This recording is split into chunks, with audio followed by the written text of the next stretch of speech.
In the ancient kingdom of Valerian, King Aldrich ruled with wisdom and strength. His realm was vast, blessed with shimmering rivers, lush forests, and towering mountains that touched the heavens. Yet, despite his power and the adoration of his people, Aldrich was haunted by loneliness. His heart yearned for more than duty, though he dared not admit it. One fateful evening, during the kingdom's grand festival of stars, an elderly seer approached him. Her voice was rasping, but her words carried the weight of destiny. "Your Majesty," she said, "a great trial awaits you. The sacred Rose of Eternus, hidden deep in the Forbidden Lands, has been stolen. Without it, darkness will consume Valerian within the year." The Rose of Eternus was no ordinary artifact. It was a flower of radiant light that protected the balance of the realm.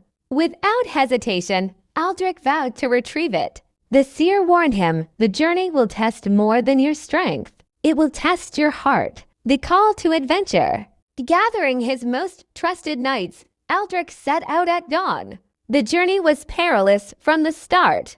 They faced raging rivers, where currents threatened to sweep them away, and dense forests alive with whispering shadows. As days turned into weeks, the group grew weary. One stormy night, they reached the outskirts of the Forbidden Lands. The air was heavy with an unnatural chill, and the ground was littered with bones of past adventurers. It was here that Aldrich's fate took a sharp turn. As he scouted ahead, a piercing cry echoed through the darkness. Aldrich rushed to the sound, finding a young woman cornered by a pack of feral shadow wolves. Her silver hair shimmered in the moonlight, and her emerald eyes burned with defiance as she wielded a blade against the beasts. Without hesitation, Aldrich leapt into the fray. Together, they drove the wolves back, though the battle left Aldrich wounded.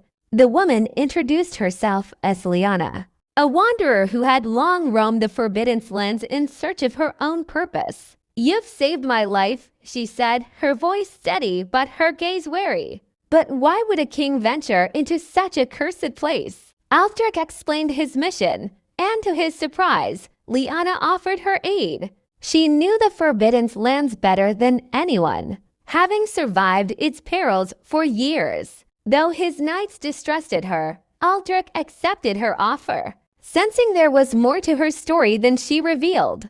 The journey grew even more dangerous as they ventured deeper. They crossed treacherous cliffs where one false step meant death, and braved enchanted mazes that tested their minds and spirits. Liana's resourcefulness often saved them, and Aldrich found himself drawn to her courage and wit.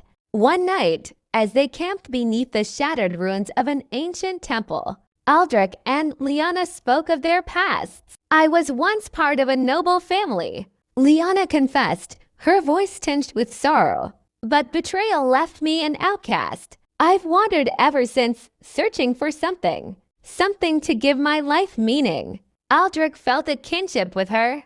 "I, too, have felt the weight of isolation. A king's crown may shine, but it often feels heavier than the world itself." Their bond deepened with each passing day, though Aldrich tried to suppress his growing feelings. He knew his duty to his people must come first. At last, they reached the Eclipse Citadel, a fortress of obsidian that loomed over a lake of molten fire. Inside, the Rose of Eternus was guarded by a monstrous creature known as the Shadow Wardena, being born of fear and despair. The battle was fierce. Aldrich and his knights fought valiantly, but the Shadow Warden was relentless. It seemed impervious to their weapons, feeding on their fear. As hope waned, Liana stepped forward. "This creature thrives on darkness," she said, "but it cannot withstand the light born of love and courage." Holding Aldrich's gaze, she drew upon an ancient power, hidden within her a radiant aura that dispelled the shadows. Together, they struck the final blow, vanquishing the Warden and reclaiming the Rose of Eternus. But as the fortress crumbled around them, Liana collapsed. The power she had unleashed had drained her life force. "Oh," Aldrich whispered, cradling her in his arms. "You are my light, Liana. I cannot lose you. The rose of Eternus began to glow brighter, responding to Aldrich's grief. Its petals unfurled, releasing a healing energy that revived Lyanna. When she opened her eyes, Aldrich whispered, "You are more than my guide. You are my heart." Lyanna smiled, tears glistening in her eyes. "And you are my purpose." Aldrich and Lyanna returned to Valerian as heroes. The Rose of Eternus was restored to its sacred place, and the kingdom was saved. But Aldrich gained more than victory. He gained a queen who had proven herself not only brave, but also true. Under their united reign, Valerian flourished, and the people spoke of their love as the greatest treasure the kingdom had ever known. The stars shone brighter over the land, as if blessing their union. And so, the story of the adventuring king and the wanderer became legend. A tale of courage, love, and the light that can be found even in the darkest places.